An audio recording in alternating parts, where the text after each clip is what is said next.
ai caduti!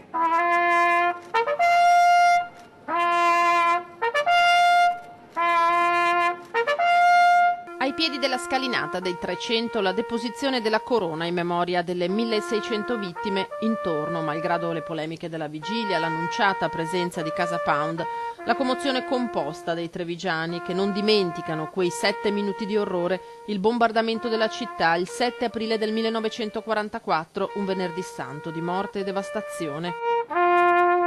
Ed è una delle emozioni più grandi da sindaco, parlare con queste persone che ti raccontano la loro paura, la loro tensione, la loro ansia, quegli attimi dove con le loro famiglie sono scappati, gli attimi successivi dove sono ritornati nelle loro case per vedere come erano prese, e gli attimi ancora successivi dove hanno fatto la conta di chi c'era e chi non c'era più.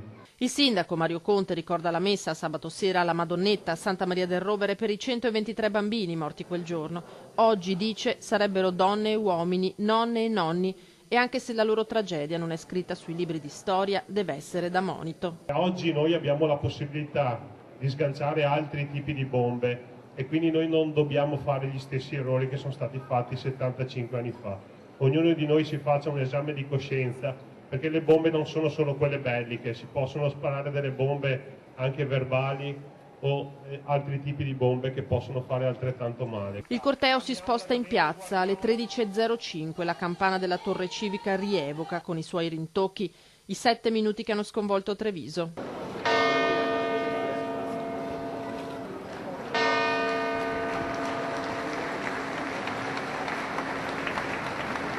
Una pagina di dolore, viva in chi l'ha vissuta direttamente, come questo trevigiano che aveva 6 anni e abitava in via Cornarotta. Lì mi è morta infatti una sorella di 5 anni e mio papà è stato mutilato d'un braccio.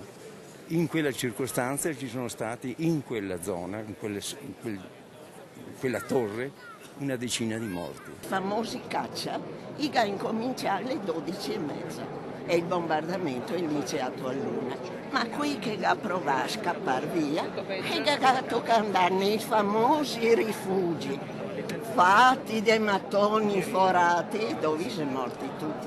Io ero piccolissima e ero in carrozzino e so che mia madre è scappata con me in carrozzino e mia nonna e sono scappati, sono andati a Roncadelle.